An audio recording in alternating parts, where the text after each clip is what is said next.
Pagkatapos kong bigyan ng konting biyaya sina Mother Miriam, Mother Kirina at Tate Fernando, tayo naman ay pupunta sa isang lugar kung saan mayroong isang matandang nakatira at mag-isang nabubuhay. Kaya lang kinakailangan nating tumawid sa isang ilog. Kaya nagtanong ako sa isang matandang naglalakad. At titidalan manang? Inang patring! Aday suna? Tinti balay na? Jay! Ay!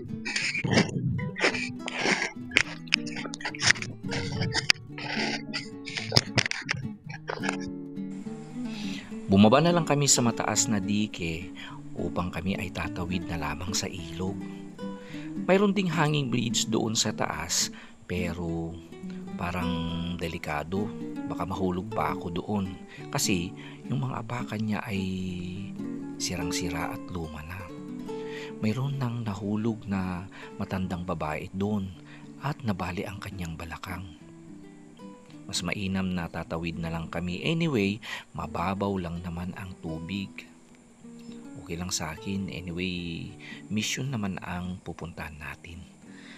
At nandito naman si Lola na pwedeng mag-guide sa atin.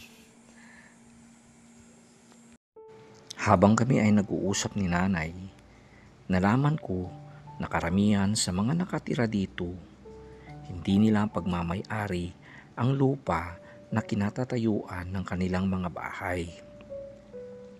At ang pinakamalaking suliranin na lagi nilang kinakaharap ay kung may dumarating na mga malalakas na bagyo.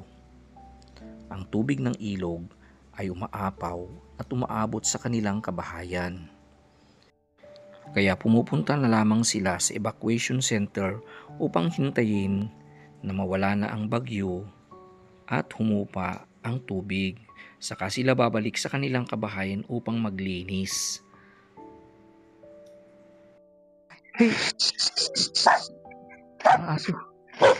Muntik akong nakagat ng aso pero tuloy pa rin ang mission ng ating maestro. Di ano kan tumanang? Tesimento?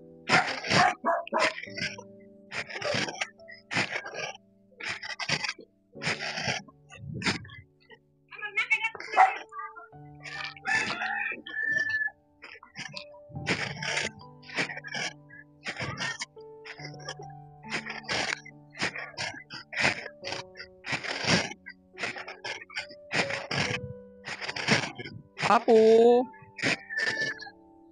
Apo. Ada niyang patring? Ah? Ay, wala. Sige nga Rod, sige singkam. Sa pagkakataong ito ay bigo ako sa aking pakay dahil wala yung hinahanap kong matanda. Nabibigyan ko sana ng konting biyaya. At habang papalayo ako ay nakita kong pinapanood ako ni Nanay. At parang medyo nahiya siya at bigla nang papasok sa kanyang maliit na bahay. Kaya naisip ko naman na magpahinga muna dito at magtanong-tanong sa kanya.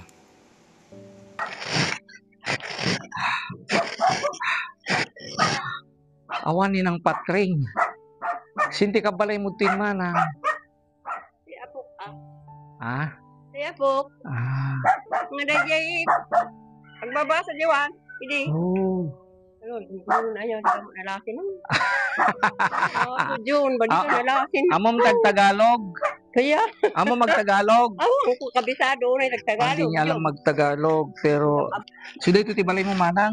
Total wala naman si Nanay Patring. Niya pitinagan mo manang. Publicidad. Pwedeng pumasok sa bahay mo, ante. Bahay ko naman na ano, hindi na ante.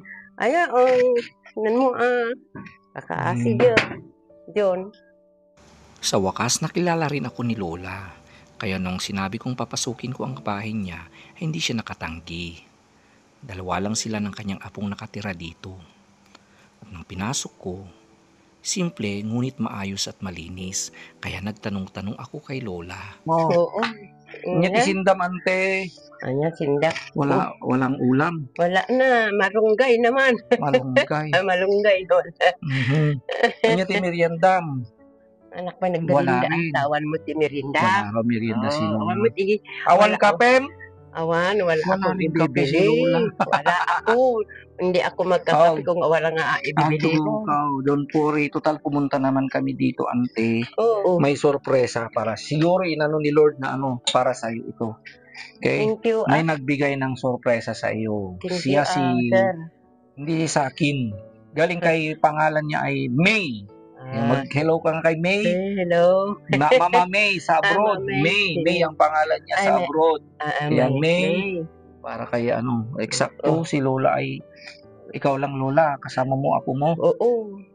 Wala na dito. Yung apo ko lang. Dalawa lang kayo. Oo. Nag-aaral ante. Hindi na Nasaan? mag-aaral doon sa awan. Wala Ikaw na. naman ang doon. Oo. Sige ante. Oo. So total wala kang ulam, may uulamin ka na. Sakto pagod ka, naglaba Oo. Pwede kang magluto ng noodles ante. Sa'yo yan lahat. Thank you. Kung wala kang merienda, may biskwit ka.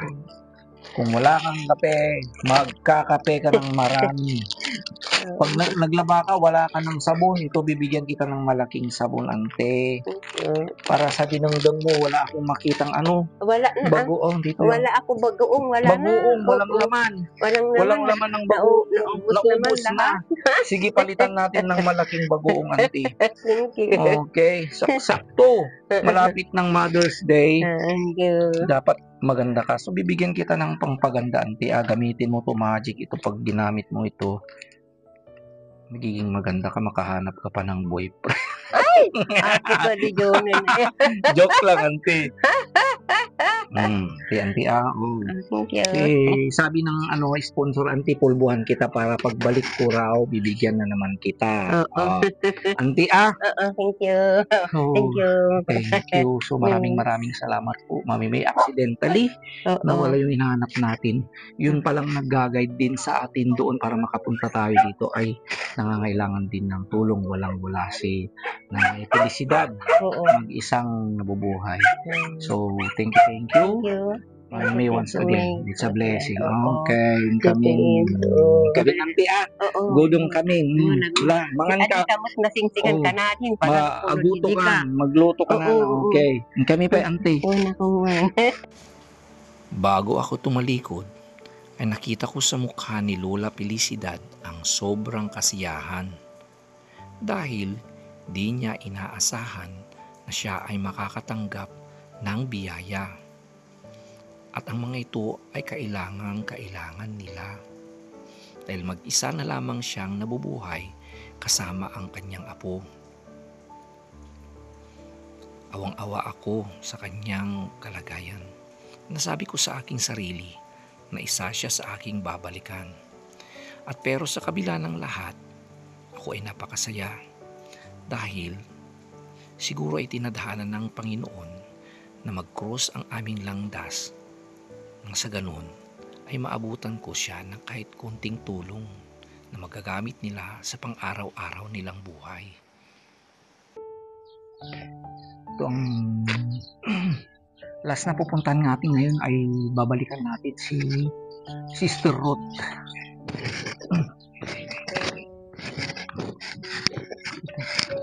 Si Sister Ruth ay talagang isang deboto sa kanyang pananampalataya.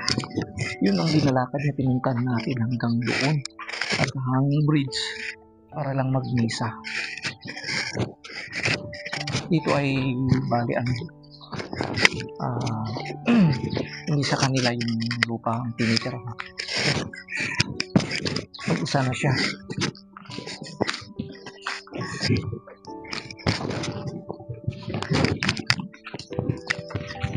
Ako, Sister Ruth. Pasukin natin si Sister Ruth. Sister Ruth. Sister Ruth. Tagalog. Ano po yon? Pasok kami. Mga tubig niya.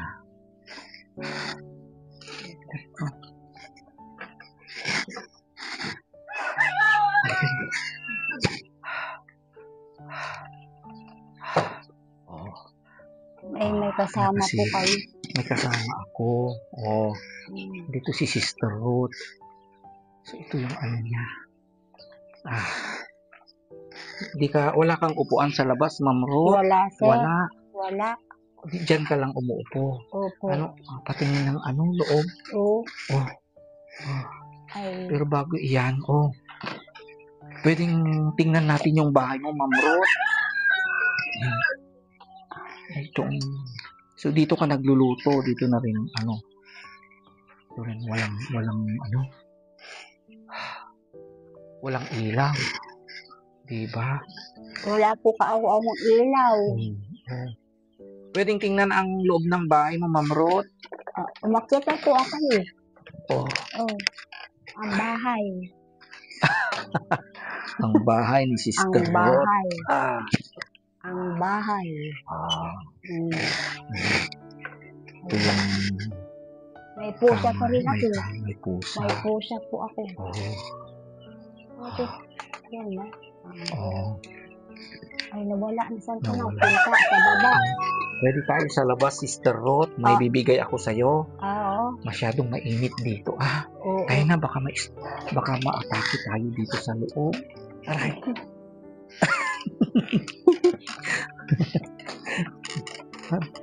Ay. Walang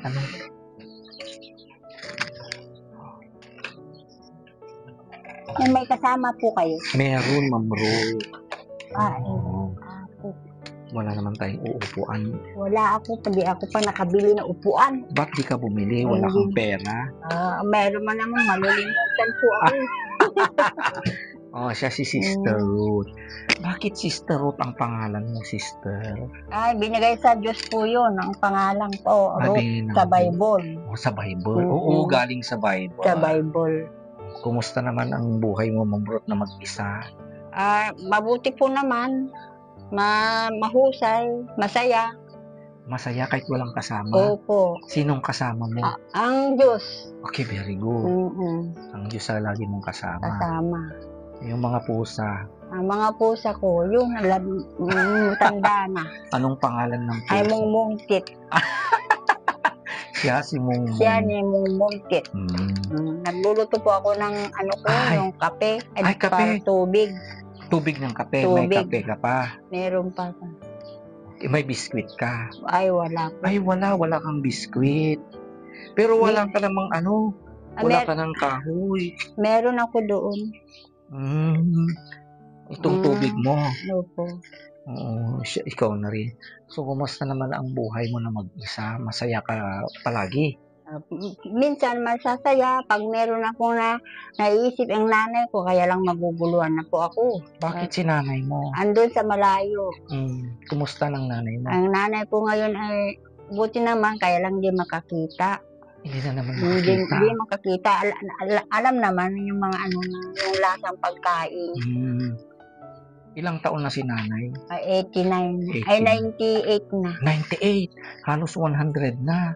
Si tatay, patay na. Patay na. 98 na. So, di ka nakakapunta kay nanay kasi malayo doon, di ba? Malayo na. Napunta ako minsan, mga baka 3 weeks ko to dito na.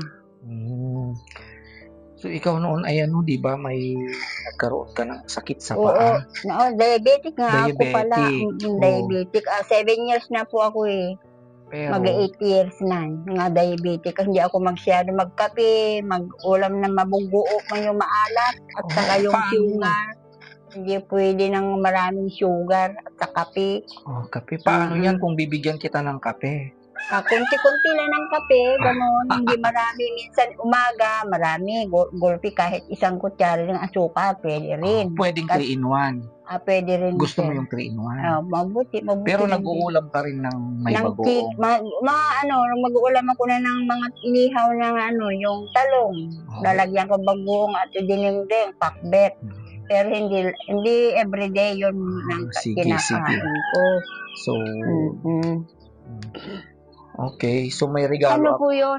may regalo kami sa iyo, Miss Ruth. Saan po galing po yan? Galing sa sponsor. Ah, Siya si May. Pangalan niya si Mami May. Kumustahin natin si May.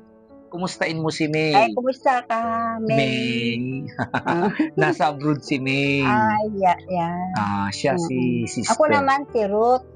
Oh, Ruth. Ruth Querido. Ruth Querido. May binigay siya sa yung biskwit. Sa Thank iyo you, lang. Lord. Thank No, you. hindi lang yan. Mayroon ka pang noodle. Ah, Mayroon, paano yan? May kape ka, pero wag May masyado, kape. Ayo, May ang kape. dami. May bagoong. May Wag bagoong. masyado, Ayo, Kasi sabi mo bawal, pero wag masyado. Mayroon Hindi kang naman malaking sabon. sabon na ano to? Powder. Powder. At saka, binigyan ka ni Mama May, sabi niya, pagandahin kita. Ano? Alam mo ito? Is, Ito ang, ano dito? sa'yo iyan, pampaganda. Ilagay ko raw dito sa mukha mo para Para maganda. Si Sister Ruth. Pulbos. Ay, hindi. Pulbos mo yan. Pulbos. Mabango. So, baka may request kang gustong kainin sa susunod na makapunta ako, Miss Ruth. Anong gusto mong kainin? Ang gusto ko kainin yung mga ulam na sa mga katulad na siupaw. Inuulam mo yung siupaw? Oo, pulutan po yun. Umiinom ka ng alak? Hindi, paano yung di masyado. Hindi ko. Huwag kang iinom ng alak kasi diabetic ka. Siguro, hindi pulutan yung term nun. Siguro ay merienda. Merienda po yun pala. Oo, hindi pulutan. Oo. Okay. Okay. Gusto mo ng Jollibee? Minsan lang ang mag-Jollibee. Bakit? Kasi wala akong maraming pera eh. Kung may magbigay ng libre sa'yo. Ay, maglibre pareho ka na rin. Libre. Bigyan ka ng libre. Gusto mo? Ay, hindi Anong gusto mo? Babayaran mo? Babayaran ko. Ayaw niya ng libre, gusto niya babayaran. Opo. Yan si Sister Ruth. Pagtsagaan mo yan, Miss Ruth.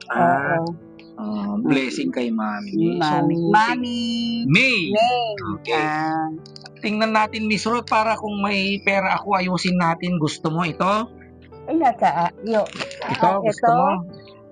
Lalagyan ng serrado. Oo, lagyan natin. Paayos natin pag magkapera ako, Oo. Saka yung ko ng ilaw mo, ha? Oo. Kasi wala kang ilaw. Paano ka kumukuha ng ilaw na naman? Diyan sa sa liwanag lang Liwanag lang po yan sa ng sulok. street light. Street light. Kung anong tumagos dito, yun ang ilaw mo. Naman. Ako, dami naman ng blessing ko. It's okay. Blessing yan. From God. Kasi mabait ka kay Lord. Mabait si Lord sa iyo. Yan si Sister Ruth. Nakaka-inspire na kahit gaano kahirap ang buhay ay laging nag-i-smile, tumatawa, at pray ng pray. Baka gusto mo mag-pray tayo, Miss Ruth, bago ko umuwi. Mga nalang tayo ngayon. Apo Diyos, ato'y kami nga manang tultulnog kan ka, ato'y kami manin nga manin sagana, i-blessing kararag kin Jesus. Dagiti inted mo apo, nga kararag pukit nga apo Diyos ti apo, nga intayo pinagdingding kin kuana, dati nga mestrugal, kana kami apo ti salon at mi, kin nabiyaya, kin pigsa kin kilid mi, lalo ti ina kin amami, kin kakabsat mi itinagan ni Jesus. In Jesus' name. In Jesus' name! In Jesus' name! In Jesus' name! Hallelujah! Ayan. Okay? Thank you, sir. Okay, so alis na kami. Yan, Sister Ruth, lagay mo dito, sige. Well lang, thank you. Again, sir. Okay, so, alam pa dito yung mic, Ma'am Ruth. Ay, opo.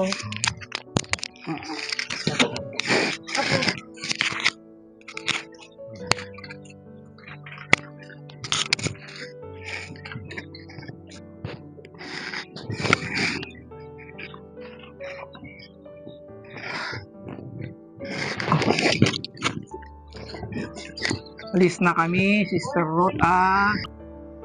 Habang ako ay papaalis na sa bahay ni na Sister Ruth, ako ay napangiti napakagaan ng aking kalooban. Kagaling ko doon. At sobra akong pinahanga, Sister Ruth, dahil sa kanyang matinding panalangin sa ating Panginoon. Payak man ang kanyang pamumuhay, pero wala siyang reklamo. Kontento na kung ano ang meron sa kanya. At lahat ng bagay, lahat ng kanyang mga gawain ay pinapasa Diyos niya. So, yan po ang kabubuan ng ating misyon. Unang araw ng pagbibigay natin ng act of kindness and love coming from May o kaya Mami May ng Seattle, Washington. Mami May, maraming salamat po. Then, sa susunod na naman po, yung mga iba pang hindi natin ibigay ay sana'y makahanap tayo na sa ibang lugar kung sino naman ang talagang deserving para sa mga blessing. So, para sa act of kindness and act of love na ibibigay natin. So, gaya ng sinasabi ng ating maestro, napakasarap talaga mabuhay, lalong-lalo na pag nakakatulong tayo ng ating mga kapwa-tao.